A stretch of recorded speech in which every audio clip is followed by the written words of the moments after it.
Salut à toute la communauté. Après avoir exploré ensemble la force de la volonté, nous ouvrons aujourd'hui une nouvelle thématique essentielle, confiance en soi et estime personnelle.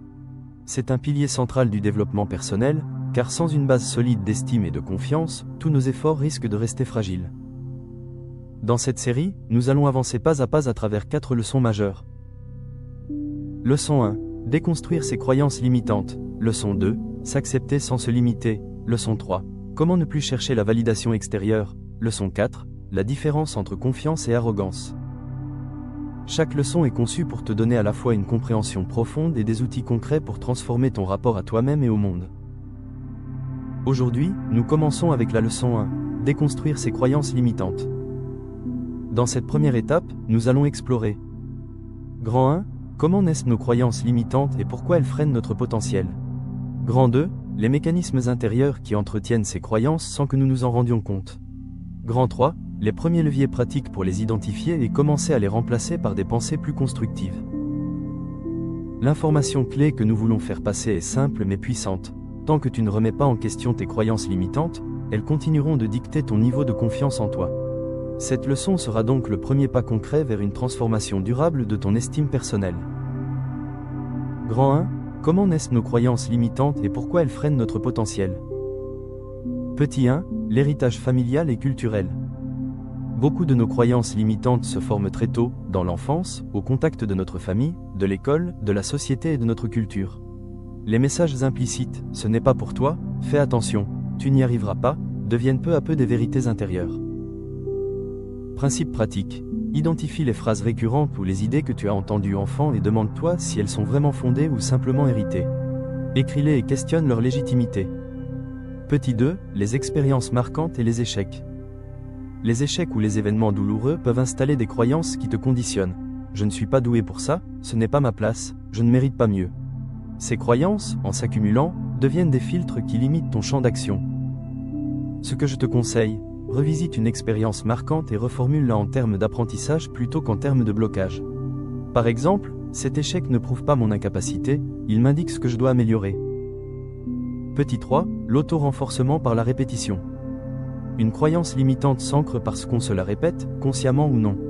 Chaque fois qu'on agit en cohérence avec elle, elle se renforce.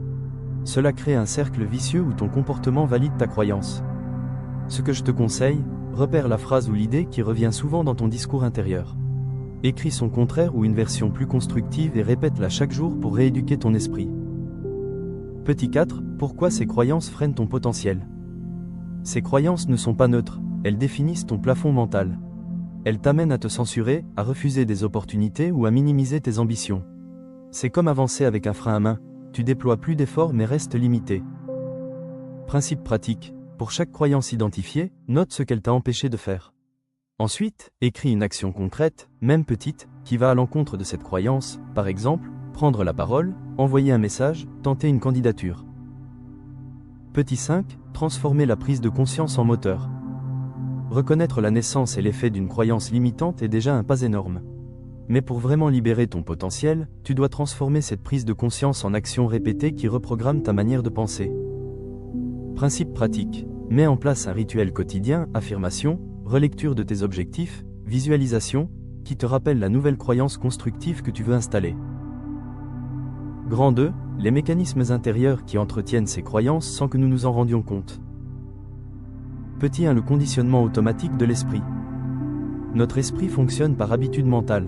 Lorsqu'une idée a été répétée ou ressentie intensément, elle devient un réflexe cognitif. Ce conditionnement se déploie de manière inconsciente. Nos pensées et nos émotions se déclenchent automatiquement sans que nous interrogions leur validité. Ainsi, une croyance limitante devient un pilote automatique qui dirige nos choix, nos réactions et même notre perception de la réalité. Petit 2. Le biais de confirmation. Une fois installée, une croyance agit comme un filtre sélectif. Elle nous pousse à rechercher, remarquer et mémoriser uniquement ce qui la valide, tout en ignorant ce qui la contredit. Ce processus se fait de façon subtile et imperceptible. Le biais de confirmation alimente et consolide la croyance limitante en la rendant toujours plus logique et évidente à nos yeux. Petit 3. L'association émotionnelle. Les croyances sont rarement neutres, elles sont imprégnées d'émotions fortes. Ces émotions créent un ancrage qui rend la croyance vivante et résistante. Même si intellectuellement nous pressentons qu'une idée est fausse, l'émotion associée, peur, honte, insécurité continue de la nourrir dans l'inconscient, comme une racine invisible qui persiste sous la surface.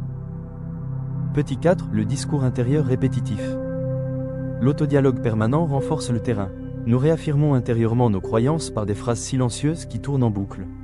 Ces pensées répétitives deviennent comme un mantra inversé, consolidant la structure mentale de la croyance sans effort conscient. C'est ce flux intérieur qui maintient la croyance active même lorsque la situation extérieure a changé. Petit 5. L'identité psychologique. À un stade plus profond, la croyance limitante cesse d'être seulement une idée, elle se transforme en identité. Nous ne disons plus « je crois que je ne peux pas », mais « je suis quelqu'un qui ne peut pas ». À ce niveau, la croyance n'est plus perçue comme extérieure, mais comme une part de soi-même. C'est ce mécanisme subtil qui rend la remise en question si difficile. S'attaquer à la croyance donne l'impression de s'attaquer à soi. Grand 3. Les premiers leviers pratiques pour les identifier et commencer à les remplacer.